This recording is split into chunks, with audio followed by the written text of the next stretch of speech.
Hi everyone. ആദ്യം തന്നെ വേദനിപ്പിക്കുന്നൊരു video ആണ്. നമ്മുടെ രാഹുൽ ഈശ്വറിനെ ആരും തിരിഞ്ഞു നോക്കുന്നില്ല. പാവം, അദ്ദേഹത്തിൻ്റെ അവസ്ഥ വളരെ വളരെ ഗുരുതരമാണ്. ഒരിത്തിരി പച്ചവെള്ളം പോലും അദ്ദേഹം കുടിച്ചിട്ടില്ല എന്നതാണ് കേട്ടത്. ആ വിഷയം നമുക്ക് ചർച്ച ചെയ്യാം.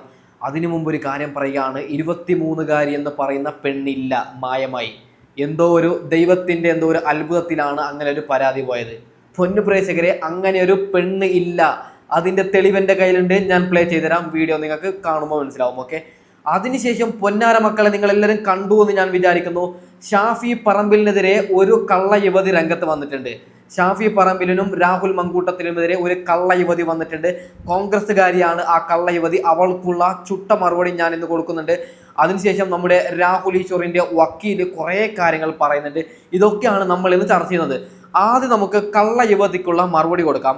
അത് എന്തിനാണ്, കോൺഗ്രസിൽ നിന്നുള്ള യുവതികൾ എന്തിനാണ് ഇങ്ങനെ പറയുന്നതെന്ന് ഞാൻ മറുപടി കൊടുക്കും, പറയാം.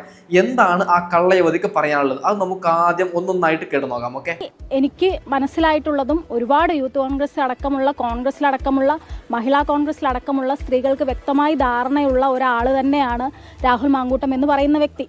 ആണോ? ഇവൾ കോൺഗ്രസ് ആണ്, എന്നിട്ടും ഈ പറയുന്ന രാഹുൽ മങ്കൂട്ടത്തിനെ തള്ളി പറയുകയാണ്. എന്താണ് കാരണമല്ലേ? രാഹുൽ മങ്കൂട്ടത്തിൽ ഇല്ലാതായി കഴിഞ്ഞാൽ ഇവറ്റകൾ കുറച്ച് മുകളിലെത്തും. രാഹുൽ മങ്കൂട്ടത്തിനുള്ള പോസ് ഇവറ്റകൾ കിട്ടും. നിങ്ങൾക്ക് മനസ്സിലായോ? അതായത് രാഹുൽ മങ്കൂട്ടത്തിന് വലിയൊരു സ്ഥാനമുണ്ട് കോൺഗ്രസിൽ. രാഹുൽ മങ്കൂട്ടത്തിൽ ഇല്ലാതായാൽ ഇവൾക്ക് കിട്ടുമെന്നുള്ള അഹങ്കാരത്തിലാണ് ഇവളിങ്ങനെ പച്ചക്കളവ് പറയുന്നത്. ഞാൻ പറയട്ടെ, എൻ്റെ പൊന്നു VD സതീശൻ സാറിനോടാണ് പറയുന്നത്. ഇങ്ങനെയുള്ളവരെ നിങ്ങൾ കോൺഗ്രസിൽ നിന്ന് പുറത്താക്കണമെന്ന് ഞാൻ പറയുകയാണ്. ഓക്കെ, ഈ സാധനം പറയുന്ന ബാക്കിയും കൂടി കേട്ട് നോക്കാം. അപ്പോൾ ആ വ്യക്തി പ്രസിഡൻ്റായി വരുന്നു എന്നും അതിനുള്ള ശ്രമം ശ്രീ ഷാഫി പറമ്പിൽ MLA ഭാഗത്തുനിന്ന് ഉണ്ടാവുന്നു എന്ന് തോന്നിയപ്പോഴും ഞാൻ കൃത്യമായിട്ട് മെസ്സേജ് അയച്ചിട്ട് ഈ കാര്യം പറഞ്ഞിട്ടുണ്ട്. വ്യക്തിപരമായി എനിക്കും അനുഭവം ഉള്ളതുകൊണ്ട് തന്നെയാണ് ഞാൻ ആ മെസ്സേജ് അയച്ചിട്ട് ഷാഫി പറമ്പിൽ MLA അന്ന് ഞാൻ സംസാരിച്ചത്. എന്തായാലും എനിക്കറിയാൻ പാടില്ലാത്തത് ആരെങ്കിലും പൈസ കൊടുത്ത് പറയിപ്പിക്കുന്നതായിരിക്കും, ഉറപ്പാണ്. അതായത് ഒരു എക്സാമ്പിളാണ്, എൻ്റെ കാഴ്ചപ്പാടുള്ളൊരു കാര്യം ഞാൻ പറയുകയാണ്. ഇപ്പോൾ LDF ഈ പെണ്ണിന് ഒരു 10 ലക്ഷം കൊടുത്തിട്ട് നീ ഇങ്ങനെയൊക്കെ പറയും, നിന്നെ പാർട്ടിയിൽ നിന്ന് പുറത്താക്കി കഴിഞ്ഞാൽ ഞങ്ങളുടെ പാർട്ടിയിൽ നിനക്ക് എടുത്ത് കോൺഗ്രസിൽ അതായത് കോൺഗ്രസിൽ നിനക്ക് എന്ത് നിലയാണോ ഉള്ളത് അതിനേക്കാൾ ഉയർച്ച ഞങ്ങൾ LDF നിനക്ക് തരാം, നീ ഇങ്ങനെ പറയുമെന്ന് പൈസ കൊടുത്ത് പറയിപ്പിക്കുന്നതാണോ എന്ന് എനിക്ക് സംശയമുണ്ട്. പൊന്നു പ്രേക്ഷകരെ, എന്തൊക്കെയാണ് കള്ളം? അങ്ങനെ എന്തെങ്കിലും ഉണ്ടെങ്കിൽ ആ സമയത്ത് എന്തുകൊണ്ട് ഷാഫി പറമ്പിൽ എന്ത് പോലീസാണോ? നിങ്ങൾ പോലീസ് സ്റ്റേഷനിൽ പോയി എന്തുകൊണ്ട് പരാതി കൊടുത്തിട്ടില്ല? വെറും കള്ളികളാണ്. ഇങ്ങനെയുള്ള നായ്ക്കളെയാണ് ആദ്യം കോൺഗ്രസിൽ നിന്ന് പുറത്താക്കേണ്ടത്. ഓക്കെ, ബാക്കിയും കൂടി കേട്ട് നോക്കാം. കർഷക സമരത്തിൽ പങ്കെടുത്ത ഒരു വ്യക്തിയാണ്. തിരിച്ചു വന്നു കഴിഞ്ഞപ്പോൾ എനിക്ക് രാഹുൽ മാങ്കൂട്ടം മെസ്സേജ് അയച്ചിട്ടുണ്ടായിരുന്നു, എന്തുകൊണ്ടാണ് നിങ്ങൾ ഞങ്ങളോട് പറയാതെ പോയതെന്ന്. അപ്പം ഞാൻ സ്വാഭാവികമായിട്ടും വിചാരിക്കുന്നത് യൂത്ത് കോൺഗ്രസിൻ്റെ എല്ലാവരും കൂടെ ഒരുമിച്ച് പോകാനായിരിക്കും അദ്ദേഹം ഉദ്ദേശിക്കുന്നതെന്ന് പറഞ്ഞപ്പോൾ ഞാൻ പറഞ്ഞു, നമ്മളൊക്കെ ചമ്പാരൻ സമരത്തിനൊക്കെ ശേഷം നമ്മൾ കർഷക സമരം കാണുകയാണ്. കർഷകർ മോദി ഗവൺമെൻറ്റിനെതിരെ ശക്തമായി പ്രതികരിക്കുന്നത് കാണുകയാണ്. അപ്പോൾ ആ സമരത്തിൽ പങ്കെടുക്കാൻ വലിയ ആഗ്രഹം ഉണ്ടായിട്ട് പോയതാണ്. തീർച്ചയായിട്ടും നമ്മൾ യൂത്ത് കോൺഗ്രസിൻ്റെ മുഴുവൻ ആളുകൾ പോവുകയാണെങ്കിൽ നമുക്ക് ഒന്നുകൂടി പോവാം എന്ന് ഞാൻ പറഞ്ഞപ്പോൾ എന്നോട് പറഞ്ഞു, ഞാൻ അങ്ങനെയല്ല ഉദ്ദേശിച്ചത്, നമ്മൾ രണ്ടാളും പോകുന്ന കാര്യമാണ് ഉദ്ദേശിച്ചതെന്ന്. അതായത് ഈ വെറും കള്ളി പറയുന്നത് രാഹുൽ മങ്കൂട്ടത്തിൽ ഇങ്ങനെ സംസാരിച്ചിട്ടോ ഇല്ലേ എന്ന് എനിക്കറിയില്ല. പക്ഷെ എൻ്റെ ഒരു അഭിപ്രായം, അങ്ങനെ പറഞ്ഞിട്ടുണ്ടെങ്കിൽ എൻ്റെ ഒരു അഭിപ്രായം ഞാൻ പറയുകയാണ്, ഈ കള്ളിയോട് രാഹുൽ മങ്കൂട്ടത്തിൽ പറയാത്ത നമ്മൾ രണ്ടുപേരും ഒരുമിച്ച് പോകാന്ന്, അതിൻ്റെ അർത്ഥം എന്താണ്? നിന്നെ ഏതെങ്കിലും ഹോട്ടൽ റൂമിലെടുത്ത് ശാരീരികമായി ബന്ധപ്പെടാൻ കൊണ്ടുപോകുന്നതാണോ എന്നാണോ? ചിലപ്പോൾ രാഹുൽ മങ്കൂട്ടത്തിൽ അങ്ങനെ ഒരു സംഭാഷണമേ നടത്തിയിട്ടില്ല എന്നാണ് ഞാൻ മനസ്സിലാക്കുന്നത്. അങ്ങനെ ഒരു സംഭാഷണം നടത്തിയിട്ടുണ്ടെങ്കിൽ നമ്മൾ രണ്ടുപേരും ഒരുമിച്ച് പോകാൻ, നമുക്കെന്താ ഒരു പെണ്ണിനും ഒരാളിനും നാട് ചുറ്റാൻ അതായത് പോകാൻ പറ്റൂലേ? അതായത് ഇവന്മാരുടെ ചിന്തയാണ് ഇവിടെ പ്രശ്നമാവുന്നത്. സത്യം പറഞ്ഞു കഴിഞ്ഞാൽ ഈ ബെരുങ്കള്ളിയോട് ആരോ പൈസ കൊടുപ്പിച്ച് പറയിച്ചതാണെന്നാണ് ഞാൻ പേഴ്സണലി മനസ്സിലാക്കുന്നത്. പൊന്നു പ്രേക്ഷകരെ, നമ്മുടെ രാഹുൽ ഈശ്വറിൻ്റെ വിഷയം നമുക്ക് കുറച്ച് ചർച്ച ചെയ്യാം. അതായത് നിരാഹാരത്തിലാണ്, ഇത്തിരി പച്ചവെള്ളം പോലും കുടിക്കുന്നില്ല. പക്ഷേ മാധ്യമപ്രവർത്തകർ അദ്ദേഹത്തെ കോമാളിയാക്കുകയാണ്. അദ്ദേഹം ഈ നാട്, അതായത് അദ്ദേഹത്തിനെ അറസ്റ്റ് ചെയ്തത് ഒരു എവിഡൻസും ഇല്ലാതെ അതിജീവിത എന്ന് പറയുന്ന ആ സാധനത്തിൻ്റെ ഫോട്ടോയും വീഡിയോസും അദ്ദേഹം പബ്ലിഷ് ചെയ്തു എന്ന കള്ളപ്പരാതിയിലാണ് അദ്ദേഹത്തെ അറസ്റ്റ് ചെയ്തത്. നോക്കൂ, നമുക്കെല്ലാവർക്കും അറിയാം, അതായത് യൂട്യൂബിൽ ഈ പറയുന്ന രാഹുൽ ഈശ്വർ ഒരു അതിജീവിത എന്ന് പറയുന്ന ആ സാധനത്തിൻ്റെ ഫോട്ടോ പബ്ലിഷ് ചെയ്തിട്ടില്ല. അപ്പോൾ വെറുതെ കളവ് പറഞ്ഞിട്ട് ആ പാവത്തെ അറസ്റ്റ് ചെയ്യുന്നു. അതിനുശേഷം ആ പാവം അവിടെ നിരാഹാരം ഇരിക്കുമ്പോൾ ആ പാവത്തെക്കുറിച്ച് ഒരു വാർത്തയും ഈ നെറികെട്ട മാധ്യമം കൊടുക്കുന്നില്ല എന്നാണ് സത്യം. അപ്പോൾ ആ വക്കീൽ, നമ്മുടെ രാഹുൽ മങ്കൂട്ടത്തിൻ്റെയും രാഹുൽ ഈശ്വറിൻ്റെയും വക്കീൽ അതിനെക്കുറിച്ച് കുറച്ച് കാര്യങ്ങൾ പറയുന്നുണ്ട്. നമുക്കത് ജസ്റ്റ് ഒന്ന് കേട്ട് നോക്കാം. ഓക്കെ, എന്തായാലും പോസ്റ്റ് ചെയ്ത സംഗതികൾ അതിനകത്ത് യൂട്യൂബിനകത്ത് കാണുമല്ലോ, കാണത്തില്ലേ? അതിനകത്ത് ഇനി രഹസ്യമായിട്ട് വെക്കാനൊന്നുമില്ല. ഇരയാക്കപ്പെട്ട പെൺകുട്ടിയുടെ ചിത്രം പലരുടെയിലും കാണുമായിരിക്കും, എനിക്കറിയില്ല.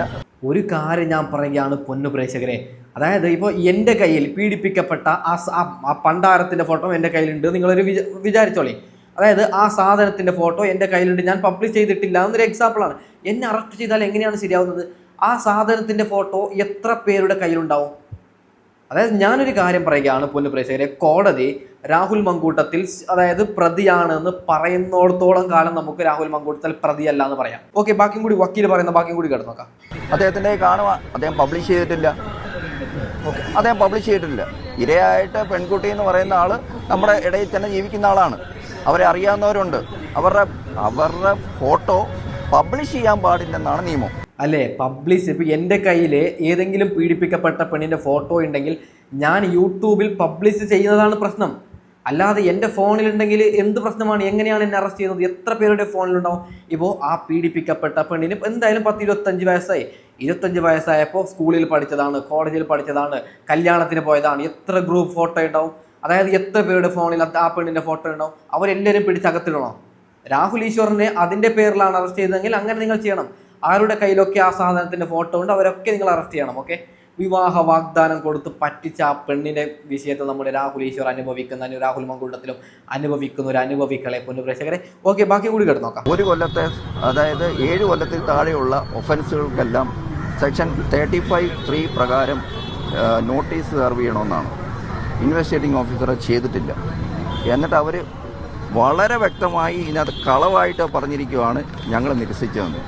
എനിക്ക് ഓർമ്മയുണ്ട്, അദ്ദേഹം 3 മണിയോടുകൂടി എന്നെ അദ്ദേഹം ബന്ധപ്പെട്ടിരുന്നു. പോലീസ് എന്നെ അന്വേഷിക്കും. ഞാൻ പറഞ്ഞു നോട്ടീസ് കിട്ടുവാണെങ്കിൽ നോട്ടീസ് മേടിച്ചിട്ട് എന്തോ വെച്ചാൽ നമുക്ക് ആൻസിപ്പേറ്ററി മൂവ് ചെയ്യാമെന്ന് പറഞ്ഞു.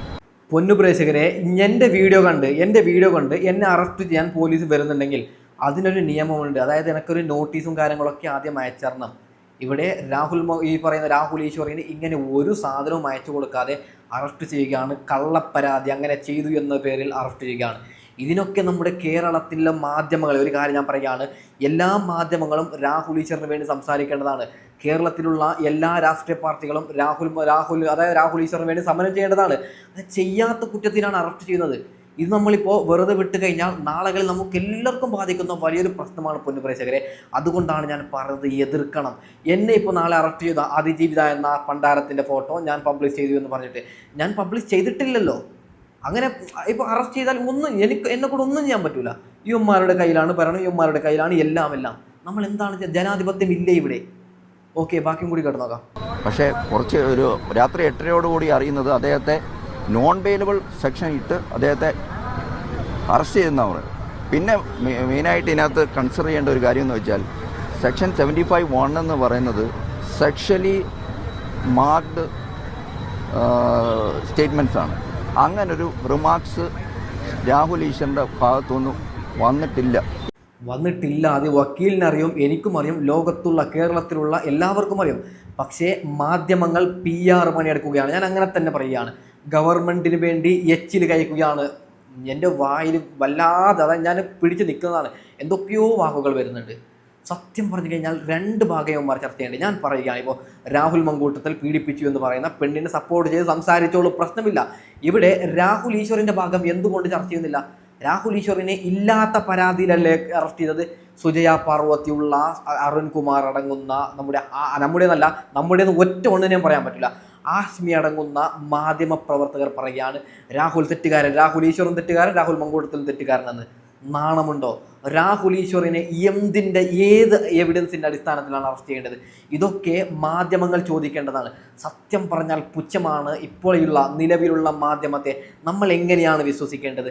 വളരെ വളരെ മോശം. ഓക്കെ, എന്തിനാണ് രാഹുൽ ഈശ്വറിനെ അറസ്റ്റ് ചെയ്തത്? അതിനുള്ള പച്ചയായിട്ടുള്ള ഉത്തരം ഞാൻ പറയാം. എന്തുകൊണ്ടാണ് രാഹുൽ ഈശ്വറിനെ അറസ്റ്റ് ചെയ്തത്? നിങ്ങൾ ഈ ഒരു വീഡിയോ കാണൂ. ആ കാണുന്ന വീഡിയോ കാരണമാണ് രാഹുൽ ഈശ്വറിനെ യുവന്മാർ പേടിച്ചുകൊണ്ട്, അതായത് രാഹുൽ ഈശ്വർ പുറത്തിരുന്നാൽ ഞങ്ങൾക്ക് കള്ളത്തരങ്ങൾ കാണിച്ചു തരാൻ പറ്റൂല എന്ന പച്ചപ്പേടി ഉള്ളത് കൊണ്ടാണ് യുവന്മാർ അറസ്റ്റ് ചെയ്തത്. നിങ്ങൾ ആ ഒരു വീഡിയോ ക്ലിപ്പും കൂടി കാണണം. ഓക്കെ, മാന്യതയാണ് ആ ചെറുപ്പക്കാരന്റെ മാന്യതയാണ്. രാഹുൽ മാങ്കൂട്ടത്തിൽ എന്ന് പറയുന്ന MLA-യുടെ മാന്യത കാരണമാണ് ആ മാന്യതയല്ലേ നമ്മൾ ശബ്ദരേഖയിലൂടെ കേട്ടത്? മാന്യത എത്രത്തോളം കുഞ്ഞു വേണമെന്നല്ലേ മാഡം നിങ്ങൾ കേട്ടത്? രാഹുൽ മാങ്കൂട്ടത്തിൽ ഈ പെൺകുട്ടിയോട് സീരിയസ് ആയ ഒരു ബന്ധത്തിന് താല്പര്യം ഉണ്ടായിരുന്നു. ഒരു കുഞ്ഞു വേണം, കുടുംബം വേണമെന്ന് ആഗ്രഹിച്ചു. എങ്ങനെ കല്യാണം കഴിക്കും? ഓൾറെഡി കല്യാണം കഴിച്ചു എന്ന വസ്തുത മറച്ചു വെച്ചല്ലേ ബന്ധം ഉണ്ടാക്കിയത്? ഒന്ന് ആലോചിച്ച് നോക്കുക. അങ്ങനെയുള്ള കാര്യങ്ങളല്ല ശബ്ദരേഖയിലുള്ളത്. അങ്ങനെയുള്ള കാര്യങ്ങളല്ല ശബ്ദരേഖയിലുള്ളത്. അങ്ങനെയുള്ള കാര്യങ്ങളല്ല. അങ്ങനെയാണെങ്കിൽ രാഹുൽ മാങ്കൂട്ടത്തിൽ ആ ന്യായമാണല്ലോ പറയേണ്ടത്. അത് പറഞ്ഞിട്ടില്ലല്ലോ. അത് രാഹുൽ മാങ്കൂട്ടത്തിലെ മാന്യതയാണ്. ഇനി ഒരു കാര്യം കൂടെ, ആളാരാണെന്ന്, ഏത് ചാനലിലെ ആണെന്നും പെൺകുട്ടി ആരാണെന്നും അറിയാലോ. ഇതൊന്നും പറയരുത് പ്ലീസ്. എന്തിനാണ് അറിയാത്ത ആളുകൾക്ക് രാഹുൽ ഈശ്വർ അവരെ എറിഞ്ഞു കൊടുക്കുന്നത്? രാഹുൽ, ഞാൻ പറയില്ല. ഞാൻ ഒരു കാരണവശാലും പറയില്ല. അത് ഒരു വാദത്തിന് ജയിക്കാൻ അങ്ങനെ ഒരു പെൺകുട്ടിയുടെ പ്രിവസിയെ ഞാൻ ഒരു കാരണവശാലും ബലികഴിക്കില്ല. 100% ആ പെൺകുട്ടി ആരാന്ന് എനിക്ക് ഇപ്പോഴല്ല, ഒരുപാട് കാലമായിട്ട് അറിയാം. പറയില്ല. എന്തുകൊണ്ടാണെന്ന് പറഞ്ഞാൽ ആ മാന്യത ഞാൻ കാത്തു സൂക്ഷിക്കും. എന്നേക്കാൾ മാന്യത കാത്തു സൂക്ഷിക്കുന്ന ആളാണ് രാഹുൽ മാങ്കൂട്ടത്തിൽ. അതുകൊണ്ടാണ് ഇത്രയും പോലും പറയാത്തത്. രാഹുൽ മാങ്കൂട്ടത്തിനോട് ഞാൻ വ്യക്തിപരമായി പറഞ്ഞിട്ടുണ്ട്. രാഹുൽ മാങ്കൂട്ടത്തിൽ ഫോൺ ഓഫ് ചെയ്ത് മുങ്ങിയിട്ടൊന്നുമില്ല. ഞാൻ കുറച്ചു നേരം മുമ്പ് സംസാരിച്ചിരുന്നു. ഞാൻ പലവട്ടം ഇത്തരം കാര്യങ്ങൾ പറയാം. നിങ്ങൾ പറയൂ എന്ന് പറഞ്ഞ് ഇനി ഡീറ്റെയിൽസ് പറയുന്നില്ല. പക്ഷേ അത് പറയാത്തത് ആ ചെറുപ്പക്കാരന്റെ നന്മയും മാന്യതയുമാണ്. ഇതൊക്കെ ഈസിയായി പറയാൻ കഴിയുന്ന കാര്യങ്ങളാണ്. പക്ഷെ ഇത് പറയാത്തത് നോക്കൂ, ഇങ്ങനെ രാഹുൽ ഈശ്വർ എതിർക്കുന്നത് കൊണ്ടാണ് യുവന്മാർ കള്ള വാർത്ത കൊടുക്കുമ്പോൾ അത് കള്ളത്തരമാണ്, ശരിയായ വാർത്ത ഞാൻ പറയാമെന്ന് രാഹുൽ ഈശ്വർ പറയുന്നത് കൊണ്ടാണ് പേടിച്ചിട്ട് ഇവറ്റകൾ അറസ്റ്റ് ചെയ്യുന്നത്. നാണവും മാനവും ഇല്ലാത്ത കേരളത്തിൻ്റെ മാധ്യമങ്ങളൊക്കെ. ഒരു പെൺകുട്ടി രംഗത്ത് വന്നിട്ടുണ്ട്. നിങ്ങൾ ആ ഒരു വീഡിയോ കാണണം. അതായത് പെൺകുട്ടി പറയുന്നത് വെച്ചിട്ടാണ്, പേരെടുത്തിട്ടൊന്നും പറയുന്നില്ല. കൊള്ളേണ്ടവർക്ക് കൊള്ളുന്ന രീതിയിൽ ഒരു പെൺകുട്ടി കുറച്ച് കാര്യങ്ങൾ പറയുന്നുണ്ട്. നിങ്ങൾ ആ ഒരു വീഡിയോ ക്ലിപ്പും കൂടി കാണണം. ഓക്കെ, അടിക്കാത്ത അടി അടിച്ചു, ചെയ്യാത്ത ഉപദ്രവം ചെയ്തു, എടുക്കാത്ത സ്വർണം എടുത്തു എന്നൊക്കെ ഫേക്ക് അലിഗേഷൻസിന്റെ പുറത്ത് കള്ളക്കേസ് കൊടുക്കുന്ന ഒരു ചെറിയ വിഭാഗം സ്ത്രീകളോടാണ്. നിങ്ങൾ ശരിക്കും ഉപദ്രവം ചെയ്യുന്നത് പുരുഷന്മാരോടല്ല, മറിച്ച് ജെന്യൂൻ ആയിട്ട് വിക്ടിം ആയിട്ടുള്ള സ്ത്രീകളോടാണ്. നിങ്ങളുടെ കള്ളക്കേസുകൾ വരുമ്പോൾ ശരിക്കും ബാധിക്കപ്പെടുന്നത് ജെന്യൂൻ ഇഷ്യൂസ് ഉള്ള സ്ത്രീകളാണ്. അതായത് ഒരു കേസുമായിട്ട് കോടതിയിൽ പോകുമ്പോൾ അല്ലെങ്കിൽ പോലീസ് സ്റ്റേഷനിൽ പോകുമ്പോൾ അതിന്റെ ഗൗരവം കുറയുന്നതിന്, ജെന്യൂൻ ആയിട്ടുള്ള കേസുകളുടെ ഗൗരവം കുറഞ്ഞ രീതിയിൽ കാണുന്നതിന് ഒരു വലിയ കാരണം എന്ന് പറയുന്നത് നമ്പർ ഓഫ് ഫേക്ക് കേസസ് വരുന്നതുകൊണ്ടാണ്. അതായത് എല്ലാ പ്രശ്നത്തിന്റെയും പുറത്ത് ചാടി കയറിയിട്ട് ഇല്ലാത്ത പ്രശ്നം പറഞ്ഞ് കേസ് കൊടുക്കുക, എടുക്കാത്ത സ്വർണം എടുത്തു എന്ന് പറഞ്ഞ് ഫാമിലി കോർട്ടിൽ കേസ് കൊടുക്കുക, അല്ലെങ്കിൽ ഇല്ലാത്ത അടി അടിച്ചു ഉപദ്രവിച്ചു എന്നൊക്കെ പറഞ്ഞ് ശരിക്കും ചെയ്യാത്തവർക്കെതിരെ കേസ് കൊടുക്കുക, വെറുതെ ഒരു പാഠം പഠിപ്പിക്കാന്ന് വിചാരിച്ചിട്ട്. ഇങ്ങനെ നിങ്ങൾ ചെയ്യുമ്പോൾ ഇത് ഉപദ്രവമാകുന്നത് ജെന്യൂൻ ആയിട്ട് കേസുള്ള, ജെന്യൂൻ ആയിട്ട് എഫക്ട് ചെയ്യപ്പെടുന്ന ഒരുപാട് സ്ത്രീകൾക്കാണ്. ഇത് ഒരിക്കലും ചെയ്യരുത്. ഒരു രീതിയിലും പ്രോത്സാഹിപ്പിക്കാൻ പറ്റാത്ത ഒരു കാര്യമാണിത്. ഓക്കെ, നിങ്ങൾ കേട്ടല്ലോ. അതായത് കറക്റ്റായിട്ടാണ് ഈ പെൺകുട്ടി പേടിച്ചിട്ടാണ് രാഹുൽ മങ്കൂട്ടത്തിൻ്റെ പേരും കാര്യങ്ങളൊന്നും പറയാത്തത്. അതായത് ഈ പെൺകുട്ടി ഉദ്ദേശിച്ചത് രാഹുൽ മങ്കൂട്ടത്തിൻ്റെ കേസാണ്. എന്തിനാണ് ഇല്ലാത്ത വാർത്ത കൊടുക്കുന്നത്? നിങ്ങൾ ഇല്ലാത്ത പരാതി, അതായത് ഇല്ലാത്ത പീഡന കേസ് കൊടുത്തു കഴിഞ്ഞാൽ ആരെങ്കിലും ഉള്ളവർ പരാതി കൊടുക്കുമ്പോഴും ജനങ്ങളത് ഇല്ല എന്നേ വിശ്വസിക്കും. അതായത് പച്ചക്കളവല്ലേ. 23 വിഷയത്തിലേക്ക് ഞാൻ വരാം. അങ്ങനെ ഒരു കാര്യമില്ല. 23 ഇന്ന് AI വിഷയം എന്ന് ഞാൻ പറയാം. ഓക്കെ, ഒരു യുവാവ് രംഗത്ത് വന്നിട്ടുണ്ട് രാഹുൽ മങ്കൂട്ടത്തിൻ്റെ വിഷയത്തിൽ. അതായത് അത് കാണേണ്ട വീഡിയോസാണ്. നിങ്ങൾ ആ ഒരു വീഡിയോസ് കാണണം. ഓക്കെ, അത് ഞാൻ പ്ലേ ചെയ്തുതരാം. മുകേഷിന്റേത് തീവ്രത കുറഞ്ഞ പീഡനമെന്ന് ജനാധിപത്യ മഹിളാ അസോസിയേഷൻ. രാഹുൽ മാങ്കൂട്ടത്തിന്റേത് അതിതീവ്ര പീഡനം. മുകേഷിന്റേത് പീഡനമെന്ന് ഞങ്ങൾ അംഗീകരിച്ചു. ഈ സമയത്ത് തീവ്രതയൊക്കെ അളക്കാൻ പറ്റുമോ? അല്ല, അറിയാനുള്ള ഒരു കൗതുകം കൊണ്ട് ചോദിച്ചത്. അതിതീവ്രമായിട്ടുള്ള ഒരു പീഡനമാണല്ലോ രാഹുൽ മാങ്കൂട്ടത്തിൻ്റെത്. അപ്പോൾ മറ്റേത് തീവ്രത കുറഞ്ഞതായിരിക്കാം എന്ന് ഞാൻ അനുമാനിക്കുന്നു. അത് പീഡനമെന്ന് ഞങ്ങൾ അംഗീകരിച്ചിട്ടില്ലല്ലോ. അനുഭവത്തിന്റെ വെളിച്ചത്തിൽ അമ്മായി പറയുമ്പം വിശ്വസിക്കാതിരിക്കാൻ പറ്റത്തൊന്നുമില്ല. ചിലപ്പോൾ മുകേഷിന് പ്രായം കൂടിയതുകൊണ്ടായിരിക്കും തീവ്രത കുറഞ്ഞത്. രാഹുൽ ചെറുപ്പക്കാരനല്ലേ. ഇതിനെക്കുറിച്ച് ഞാൻ വിശദമായിട്ടൊരു വീഡിയോ ഇടാം. അതായത് അതിലേക്ക് നമ്മൾ മറുപടി കൊടുക്കണം. അത് ലെങ്ത് ഉള്ളൊരു വീഡിയോസാണ്. 5-6 മിനിറ്റിൻ്റെ ക്ലിപ്പ് ഉണ്ട്. ഞാൻ കട്ട് ചെയ്തിട്ട് ആ കിളവിക്ക് ഞാൻ മറുപടി കൊടുക്കാം.